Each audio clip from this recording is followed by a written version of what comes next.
Je m'étais toujours dit quand j'aurai des petits-enfants, moi, je veux m'en occuper parce que je veux les connaître, je veux qu'ils me connaissent.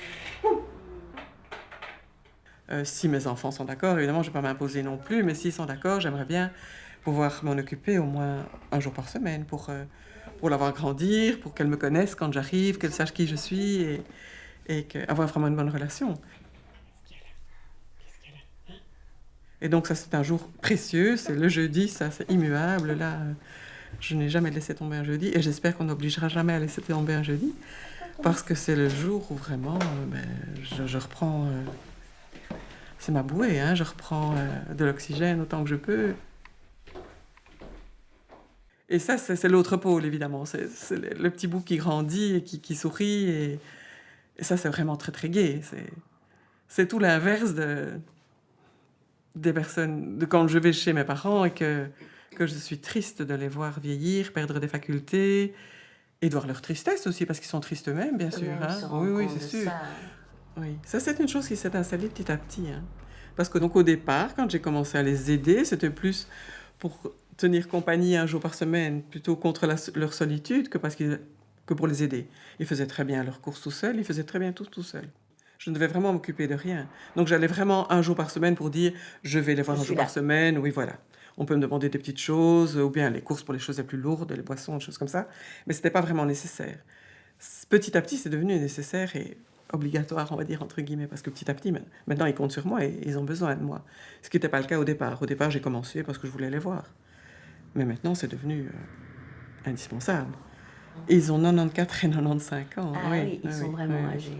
Ils habitent toujours à deux dans leur maison, rien qu'à eux deux. C'est leur souhait à eux de rester à la maison, ça c'est certain. Mais nous ne sommes pas toujours... Bon, j'ai deux frères, mes frères et moi, on n'est pas toujours très rassurés parce que c'est une maison dans un jardin et parfois on se disait, bon, ben, quand ils rentrent à deux après avoir été faire leurs courses, n'importe qui pourrait très bien les suivre, leur faire un mauvais coup, on les retrouverait un jour tous les deux dans la maison. C'est vrai qu'on n'était pas toujours tranquille à ce niveau-là, mais comme c'était vraiment leur souhait, on a laissé les choses comme ça, puis bon, on les a abonnés à Télé Secours en cas de chute. On s'est équipé petit à petit. Mais c'est vrai que c'est pas rassurant. Mais en fait, c'était vraiment leur souhait. Et ça, on ne s'est pas dit qu'on allait changer ni s'attaquer à ce souhait-là. Parce que c'était vraiment très important pour eux.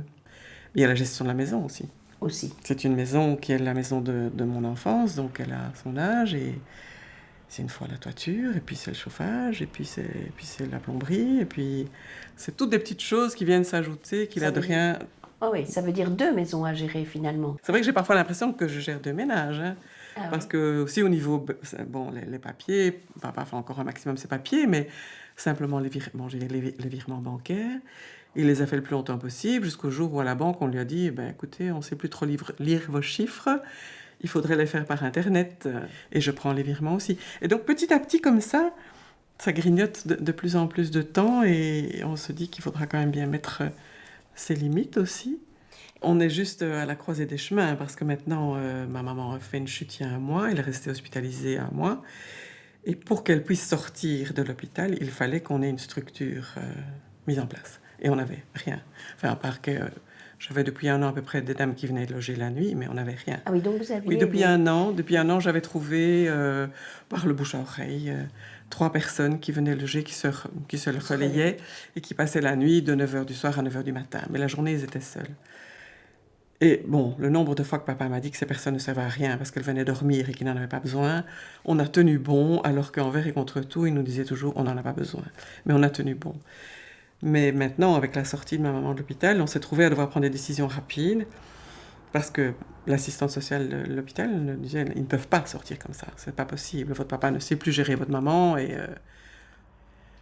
Donc quand on l'a vu à la clinique tellement désorientée et diminuée de jour en jour, et qu'on avait quand même la conviction que à la maison, on avait une chance qu'elle récupère sa faculté.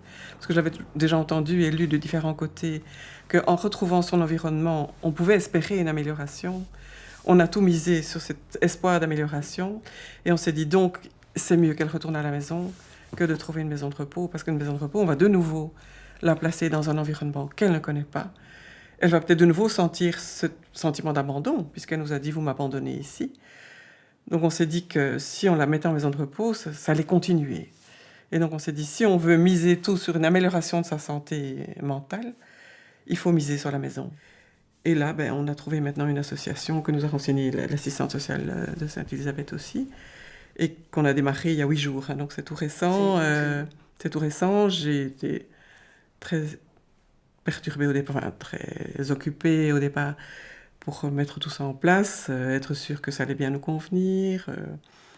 On a plongé dans l'inconnu total, puisque maintenant on a à la maison 24 heures sur 24 une personne qu'on ne connaissait pas il y a 8 jours. Donc on plonge dans l'inconnu. Il faut mettre toute cette logistique au départ en route. Il a fallu mettre des lits médicalisés en bas parce que maman ne pouvait plus monter. Oui, donc il fallait équiper leur maison. Ça, c'est aussi une nouveauté. Donc. Oui, modifier leur maison pour qu'ils ne montent plus à l'étage parce qu'on trouvait que ça devenait quand même dangereux. Maman ne savait plus puisqu'il avait fait une chute. Papa continue, mais c'était un peu risqué quand même.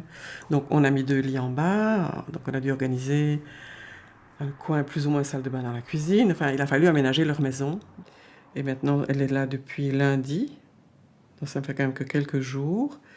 Et j'ai eu papa au téléphone, ils sont enchantés. Ils disent que cette personne est vraiment très, très, très agréable, qu'elle s'occupe très bien de maman, que le courant passe bien. Donc voilà, je n'ai que de bonnes nouvelles. Je suis tout à fait rassurée, justement, parce que cette personne me téléphone et voilà. Comme en plus mon papa me dit que ça se passe bien et que le contact avec maman est bon, ce qui n'était pas évident dès le départ parce qu'elle ne veut vraiment pas d'aide. Bon, peut-être que petit à petit, quand elle prendra plus d'autonomie, elle va moins bien accepter qu'on s'occupe d'elle comme ça. Est-ce que ces solutions sont aussi très coûteuses? Peut-être que vous vous êtes posé des questions là-dessus. Enfin, j'imagine que pour certaines familles, c'est pas si simple. Oui, non, c'est sûr que... Non, c'est sûr qu'il faut pouvoir se payer ce genre de choses. Là, on a beaucoup de chance, c'est que mon papa a toujours veillé à ce qu'il ait suffisamment pour ses vieux jours. La solution ici que j'ai pour le moment, à domicile, est moins coûteuse que 2 personnes en maison de repos. Hein. Aussi étonnant que ça puisse paraître.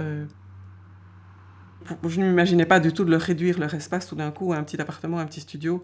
Comme je les ai visités, je me dis, ça va vraiment être très très difficile. Enfin, je ne les imaginais pas. Je me dis, dans un deuxième temps, si on ne sait pas les garder à la maison, on se tournera vers ça. Mais on va quand même essayer d'abord de leur laisser leur confort actuel, si c'est possible. Est-ce que vous les auriez repris chez vous? C'est une question... C'est difficile comme question. Elle m'en a parlé il y a à peu près un mois, 2 mois, et que je ne m'y attendais pas du tout. Je ne m'y attendais pas du tout parce qu'avant, elle disait toujours, si papa disparaît, j'irai en maison de repos. Elle disait ça. Elle disait ça. Si papa disparaît, je vais en maison de repos. Mais là, papa était hospitalisé, elle avait dit, j'irai chez Anne-Marie. Et ça m'a un petit peu... Je me dis, tiens, voilà une question que je ne m'étais jamais posée, mais qui est très embarrassante. Et papa me disait à ce moment-là, ça, tu ne dois pas faire. Il me dit, je sais que mamie a demandé d'aller chez toi, mais ça, tu ne dois pas faire. Et ça m'aide, le fait qu'il m'ait dit ça. C'est vrai que, du coup, je me pose moins la question. J'ai en quelque sorte l'assentiment paternel. Ça reste toujours quelque part.